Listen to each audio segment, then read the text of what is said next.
నమస్కారం city news కి స్వాగతం. సుపరిపాలనలో తొలి అడుగు కార్యక్రమంలో భాగంగా తాడికొండ నియోజకవర్గ పరిధిలో ఇంటింటికి తెలుగుదేశం పార్టీ అవగాహన కార్యక్రమం జిల్లా టీడీపీ కార్యాలయంలో జరిగింది. అరండల్పేటలోని జిల్లా టీడీపీ పార్టీ కార్యాలయంలో జరిగిన అవగాహన కార్యక్రమంలో జిల్లా అధ్యక్షులు తెనాలి శ్రావణ్ కుమార్ పాల్గొన్నారు. నియోజకవర్గంలోని ప్రతి గడపకు వెళ్లి సంవత్సర కాలంలో జరిగిన అభివృద్ది గురించి, అమలు చేసిన సంక్షేమ పథకాల గురించి వివరించాలని కేడర్కు సూచించారు. ప్రధానంగా ఈ తొలి అడుగు అనే కార్యక్రమం వలన అపరిష్కృతంగా ఉన్న ప్రజల సమస్యలను తెలుసుకుని పరిష్కారం చూపాలని కోరారు. అందరూ మండల పార్టీ అధ్యక్షులు, జడ్పీటీసీలు, ఎంపీటీసీలు, క్లస్టర్ సభ్యులు, నాయకులు ఈ సుపరిపాలనలో తొలి అడుగు కార్యక్రమంలో పాల్గొనాలని పిలుపునిచ్చారు. ఈ కార్యక్రమంలో నియోజకవర్గ పరిశీలకులు మధు, రాజా మాస్టర్, కంచెర్ల శివరామయ్య, ఓంకార్, తాడికొండ నియోజకవర్గ టీడీపీ ముఖ్య నేతలు, కార్యకర్తలు పాల్గొన్నారు. సుపరిపాలనలో తొలి అడుగు అనే కార్యక్రమం ప్రారంభం అవుతుంది కాబట్టి నియోజకవర్గంలోని మండల పార్టీ అధ్యక్షులు, గ్రామ పార్టీ అధ్యక్షులు, క్లస్టర్ ఇన్ఛార్జీలు, యూనిట్ ఇన్ఛార్జీలు, బూత్ కన్వీనర్సు, ముఖ్యమైన నాయకులు అందరితో కూడా సమావేశం నిర్వహించడం జరిగింది.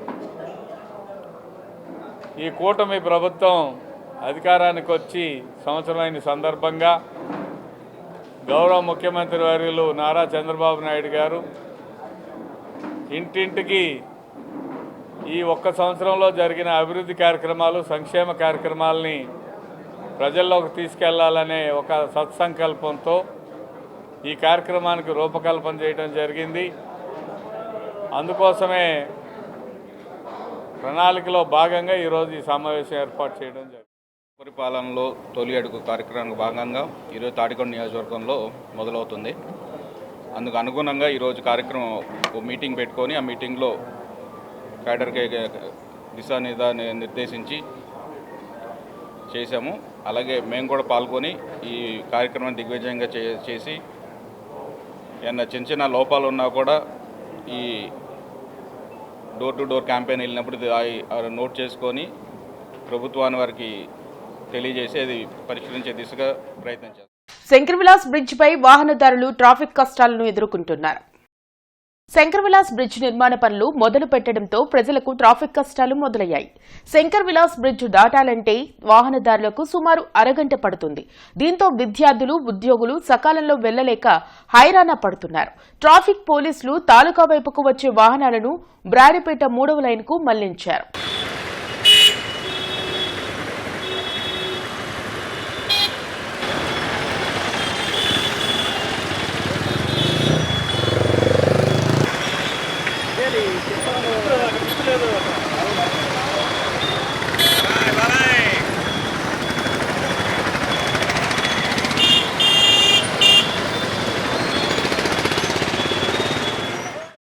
నగరంలో వీధి వ్యాపారాల కోసం వెండింగ్ జోన్లు అతి త్వరలో ఏర్పాటు చేస్తామని నగర కమిషనర్ పులి శ్రీనివాసులు తెలిపారు.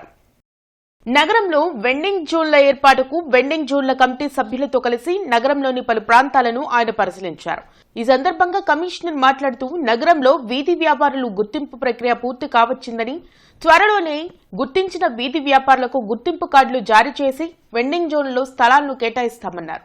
స్ట్రీట్ వెండింగ్ కమిటీ సభ్యులు నగరపాలక సంస్థ ఏర్పాటు చేసిన ప్రత్యేక బస్సులు నగరంలోని ఆటోనగర్, వై జంక్షన్, గడ్డెపాడు దగ్గర, టీజేపీఎస్ కాలనీ దగ్గర, గుజ్జనగూళ్ల పాలిటెక్నిక్ కళాశాల వద్ద తదితర ప్రాంతాలలో పర్యటించారు. అనంతరం ఆర్టీఓ కార్యాలయం వద్ద గల అన్నా క్యాంటీన్లో కమిటీ సభ్యులతో కలిసి భోజనం చేశారు. పర్యటనలో కమిటీ సభ్యులు, కార్పొరేటర్లు ఈరంటి వరప్రసాద్, బొడ్డుపల్లి స్మితా పద్మజ, సంకూరి శ్రీనివాసరావు, షేక్ మీరావలి, మానవతా సంఘం సభ్యులు, ఇతర వెండింగ్ జోన్ల కమిటీ సభ్యులు పాల్గొన్నారు. Town level vending committee, street వెండర్స్కి ఒక టౌన్ లెవెల్లో ఒక వెండింగ్ కమిటీ ఉంటారు. వీళ్ళందరూ ఆధ్వర్యంలో ఈ వెండింగ్ జోన్స్ కొన్ని ఈరోజు ఫైనలైజ్ చేసే క్రమంలో అందరూ కూడా ఒక బస్ తీసుకొని తిరగటం జరిగింది. తెలిసి మరి అందరికి ఆకలి అయింది కాబట్టి ఇక్కడికి వచ్చి అన్న క్యాంటీన్లో అందరూ మా street vending committee members, corporators ఉన్నారు, అట్లాగే మన జిఎంసీ అఫీషియల్స్ ఉన్నారు, తర్వాత స్ట్రీట్ వెండర్స్ కొంతమంది ఉన్నారు మెంబర్స్గా, తర్వాత ఎన్జిఓస్ నుంచి ఇట్లా కొన్ని అందరితో కలిసి రోజు వచ్చి ఇక్కడ అన్న క్యాంటీన్లో భోజనం చేయటం జరిగిందన్నమాట, డిన్నర్. సో చాలా బాగుంది టేస్ట్. అంటే నేను ప్రతిరోజు విజిట్ చేసినప్పుడు అడుగుతూ ఉంటాను. అప్పుడప్పుడు బ్రేక్ఫాస్ట్ అట్లా ఏది వీలైతే తీసుకుంటూ ఉంటాం. ఇప్పుడు ఈరోజు అందరూ కమిటీ మెంబర్స్ కూడా వచ్చారు. సో అందరూ కూడా కర్రీస్ దగ్గర నుంచి రైస్ దగ్గర నుంచి అంతా కూడా సాటిస్ఫాక్టరీగా ఉందని చెప్పారు. పెదకూరపాడులో ఎమ్మెల్యే భాష్యం ప్రవీణ్ ఆధ్వర్యంలో సుపరిపాలనకు తొలి అడుగు కార్యక్రమం నిర్వహించారు. ఈ సందర్భంగా ఎమ్మెల్యే భాష్యం ప్రవీణ్ గడప గడపకు వెళ్లి ప్రభుత్వ పథకాలను వివరిస్తూ ప్రజలతో మమేకమై గత ప్రభుత్వం కంటే మెరుగ్గా పరిపాలన సాగిస్తున్నామని తెలిపారు. కార్యక్రమంలో టీడీపీ నాయకులు, కార్యకర్తలు పాల్గొన్నారు.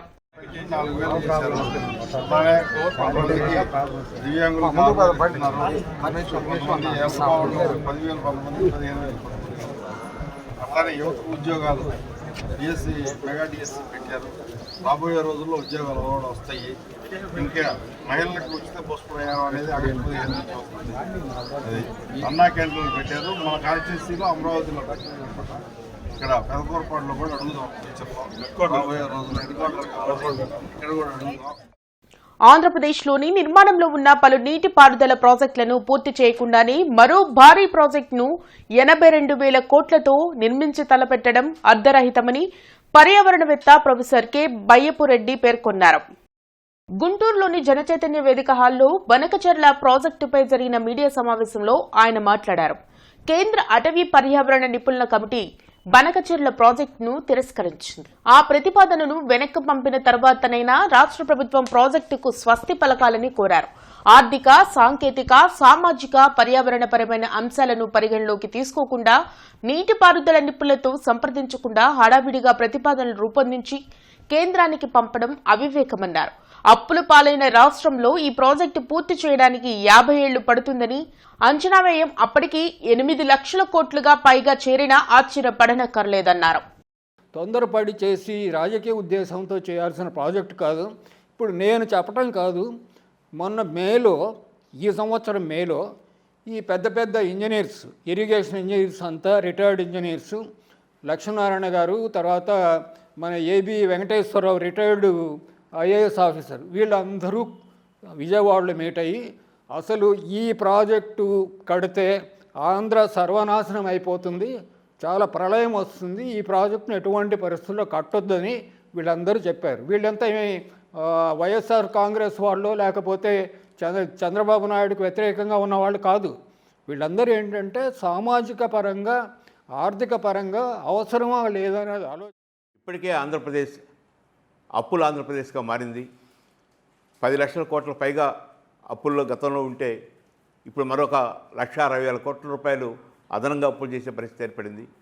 అప్పులు తీర్చడానికి అప్పులు చేయాల్సిన పరిస్థితికి వచ్చి ఒక ఆంధ్రప్రదేశ్ చాలా ఇబ్బందికర పరిస్థితిలో ఉంది. ప్రతి మంగళవారం అప్పులు చేస్తున్న పరిస్థితి ఉంది.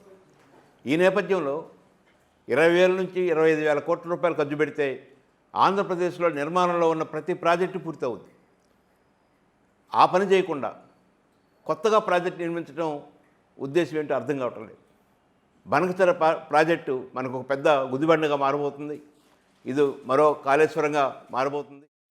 జీవో నంబర్ 36 ప్రకారం జీతాలు ఇవ్వాలంటూ municipal engineering workers union, CITU నేతలు నోట్లో ఆకులు పెట్టుకుని వినూత్నంగా నిరసన వ్యక్తం చేశారు. సిఐటియు ఆధ్వర్యంలో municipal engineering employees union, workers union corporation ఎదుట నిరసన కార్యక్రమం చేపట్టారు. మున్సిపల్ కార్మికుల జీవితాలు అధ్వానంగా ఉన్నాయని సిఐటియు నేతలు ముత్యాలరావు ఆందోళన వ్యక్తం చేశారు. వెంటనే తల్లికి వందనంతో సహా అన్ని న్యాయమైన కోరికలు నెరవేర్చాలని కోరారు. జూలై 4వ తేదీన విజయవాడలో జరిగే రాష్ట్ర స్థాయి సమావేశంలో నేతల సూచనల మేరకు నిరవధిక సమ్మెకు దిగుతామని ప్రభుత్వాన్ని హెచ్చరించారు. ఈ కార్యక్రమంలో జిల్లా మున్సిపల్ ఎంప్లాయీస్ యూనియన్ నాయకులు పాల్గొన్నారు. జీతాలు పెంచకుండా అన్యాయం జరిగిందని చెప్పేసి గత 6 సంవత్సరాలుగా ప్రభుత్వాలకి విన్నవిస్తా ఉన్నాం. కానీ ప్రభుత్వాలు పెడచెవన పెడతా ఉన్నాయి. అందుకనే ఈరోజు ఉన్నటువంటి పరిస్థితుల్లో 15,000 జీతంతో ఒక కుటుంబం ఎలా గడుస్తుంది? నిత్యావసర వస్తువుల ధరలు పెరిగిపోవటం, ఇంటి అద్దెలు పెరగటం, ఇంటి పన్నులు పెరగటం, రెండో వైపు కరెంటు బిల్లులు పెరగటం, ఈ విధంగా భారాలతో పాటుగా పిల్లల చదువులు, ఇంట్లో కుటుంబ సభ్యులు వైద్య ఖర్చులు ఇవన్నీ భారంగా మారినాయి. అందుకని మున్సిపల్ ఇంజనీరింగ్ కార్మికులకు ఇస్తున్నటువంటి 15,000 జీతంతో ఏ విధంగా కుటుంబం గడుస్తుంది? ఆకులు అలమలో తిని బ్రతకాలా అని చెప్పేసి ప్రశ్నిస్తూ ఈరోజు సింబాలిక్గా నిరసన కార్యక్రమం చేయడం జరిగింది. ప్రభుత్వం ఎప్పటికైనా స్పందించి ఇంజనీరింగ్ కార్మికుల జీతాలు వెంటనే పెంచాలని, లేకపోతే భవిష్యత్తులో జరిగే పోరాటాలకి ప్రభుత్వమే బాధ్యత వహించాలని చెప్పేసి హెచ్చరిస్తాం. 60 సంవత్సరాలు పూర్తి చేసుకున్న సందర్భంగా శ్రీ వెంకటేశ్వర బాలకుటీర్ చేతన చారిటబుల్ ట్రస్ట్ లో బాలకుటీర్ వజ్రోత్సవాలు ఘనంగా నిర్వహించారు. బ్రాడీపేటలోని శ్రీ వెంకటేశ్వర బాలకుటీర్లో జరిగిన డైమండ్ జూబ్లీ సెలబ్రేషన్స్లో ఫౌండర్ డాక్టర్ ఎన్ మంగాదేవి మాట్లాడారు.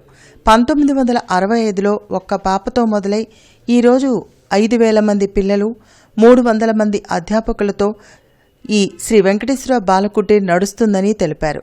స్కూల్ ఆన్ వీల్స్ అనే వినూత్న ఆవిష్కరణతో 15 సంవత్సరాల పాటు దాదాపు 40,000 మంది పిల్లలకు విద్యను అందించి 4,000 మంది పిల్లలను బడిబాట పట్టించామని చెప్పారు. ఈ కార్యక్రమంలో ప్రభావతి, అధ్యాపకులు, విద్యార్థులు పాల్గొన్నారు. MDCU అంటే ఏంటి అసలు నాకు అర్థం కాదు. అది మంగాదేవి చిల్డ్రన్స్ యూనివర్స్ అంటే ఇవిడేంటి నాకు తెలియకుండా ఎదిగిపోతున్నాడే, నేను కనుమరుగైపోతున్నాను. నేను ఇప్పుడు అసలు ఆలోచనే రాలేదు నాకు. ఎడ్యుకేషన్ అంటే ఒక పిల్లవాడు సమగ్రంగా పెరగటం, ఒక మంచి మనిషిగా బయటికి రావటం అనేదే బాలకుటీర్ జీవనం. అంటే దీన్ని ఏదో రాసుకొని చేయలేదు, అది ఒక తత్వంలాగా, అది ఒక కల్చర్ లాగా జరిగింది. పిల్లలందరికీ మొదటి నుంచి కూడా 10 మంది పిల్లలు ఉంటే వాళ్ళందరూ ఒకళ్ళు తబలా వాయిస్తాను, ఒకళ్ళు ఇచ్చేస్తారు. అంటే లలిత కళలు ఇట్లాంటివన్నీ కూడా ఎప్పుడు దీంట్లో భాగంలాగా ఇది సాగుతూ వచ్చాయి. అందుకే ఇవన్నీ చాలా బలంగా ఉన్నాయి. అన్ఫార్చునేట్లీ ఏంటంటే ఇప్పుడు టుడేస్ సొసైటీలో మన కిందాక మనం మాట్లాడుకున్నట్టు ఈ టెక్నాలజీ ఇదంతా వచ్చి లలిత కళలు, తర్వాత ఆర్ట్స్ ఇవన్నీ మరుగున పడిపోతున్నాయి. సో ఇవి లేనప్పుడు పిల్లవాడికి మంచి ఎడ్యుకేషన్ వచ్చిందని మనం చెప్పలేం. వాటిల్లో నుండి వాడు వాల్యూస్ నేర్చుకుంటాడు, కల్చర్ నేర్చుకుంటాడు. ఇవి ఇప్పటివరకున్న వార్తా వివరాలు. మరికొన్ని వార్తా విశేషాలతో మళ్ళీ కలుద్దాం. అంతవరకు సెలవు. నమస్కారం.